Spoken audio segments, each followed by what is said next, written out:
ለመሆኑ በመዲናዋ የተሰሩት እነዚህ የመንገድ ዳር መሰረተ ልማት መብራቶች በተለይ ከብርሃን ባሻገር ምን አይነት ፋይዳ አላቸው?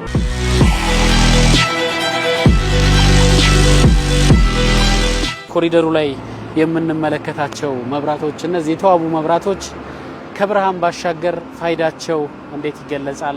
እንግዲህ ከተማችንን አንዱ የቀየረ ስራችን አድርገን የምንወስደው የመንገድ መብራት ስራችን ነው። ከዚህ የኮሪደር ልማት ትሩፋታችን ውስጥ አንዱ እንግዲህ ይሄ መብራት አንዱ የከተማችንን ውበት የገለጠ ነው። ግን ደግሞ ፋንክሽን ደረጃ በምናይበት ጊዜ ደግሞ ከዛም የተሻገረ ሚና ያለው መሰረተ ልማት ነው።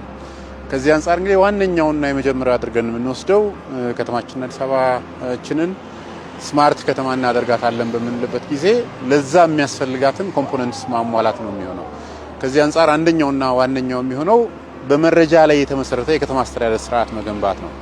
ከዛም አንፃር እንግዲህ እነዚህ የገነባናቸው መሰረተ ልማቶች በዋነኛነት ያንን ሰፖርት የሚያደርጉ እንዲሆኑ ማድረግ ያስፈልጋል።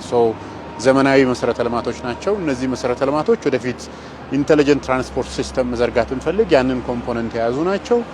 ካሜራ መትከል ብንፈልግ ካሜራን ሰፖርት የሚያደርጉ ናቸው።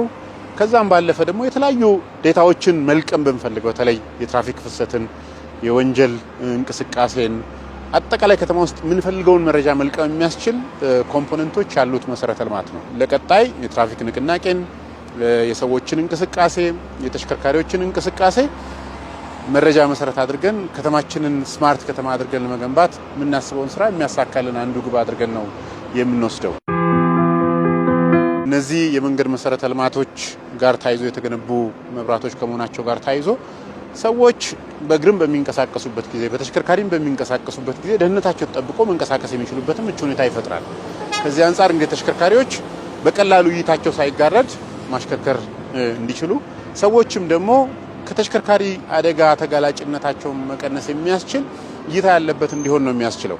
ከዛም ባለፈ እንግዲህ ብርሃን በሞላበት ቦታ የሚንቀሳቀሱ ሰዎች ሞር ደህንነት ይሰማቸዋል። ያም በመሆኑ ምክንያት ሰዎች በነጻነት በፈለጉት ሰዓት መንቀሳቀስ እንዲችሉ፣ ተሽከርካሪዎች የደህንነት ስጋት ሳይኖርባቸው በነጻነትና በፍጥነት መንቀሳቀስ የሚችሉበትን ምቹ ሁኔታ የሚፈጥር የመንገድ መብራት መሰረተ ልማት አድርገን ነው የምንወስደው። እንደዚህ አይነት የመንገድ ዳር መብራቶች ደግሞ የከተማይቱን ተወዳዳሪነት ከማሳደግ አንጻር የከተሜነትን ደግሞ ጸጋ ከሌሎች ከተሞች ጋር ተወዳዳሪነትን ከፍ ከማድረግ አንጻር ሚናው እንዴት ይገለጻል? እንግዲህ አንድ ከተማ በዓለም አቀፍ ደረጃ ተወዳዳሪ ነው፣ ስማርት ነው ልንል የምንችለው ያንን ሰፖርት የሚያደርግ መሰረተ ልማት ሲኖር ነው። ከዚህ አንጻር አንዱ ከተሞች ከከተሞች ጋር በሚወዳደሩበት ጊዜ አንዱ ኢንቨስትመንት ፍሰት ነው፣ ሁለተኛው ደግሞ የቱሪዝም ፍሰት ነው። ከዚህ አንጻር የቱሪዝም ፍሰትን እንኳን ብናይ አንድ ከተማ አንድ ቱሪስት ለመምጣት ወይም ደግሞ በዛ ከተማ ውስጥ ለመንቀሳቀስ ቴምፕትድ የሚሆነው ደህንነት ወይም ደግሞ ሴፍ የመሆን ስሜት ሲሰማው ነው። ከዛም ባሻገር እንግዲህ አንዱ ስማርት ኢንቫይሮንመንት ኮምፖነንት ነው። ስማርት ኢንቫይሮንመንት በምንበት ጊዜ ኃይል ቆጣቢ የሆኑ መሰረተ ልማቶች እንዲሆኑ ማድረግ ያስፈልጋል። እንግዲህ አስቀድመው የነበሩን የመንገድ መሰረተ ልማቶች የምናይበት ጊዜ አብዛኞቹ ከፍተኛ ኃይል ኮንሰምፕሽን ያላቸው ናቸው።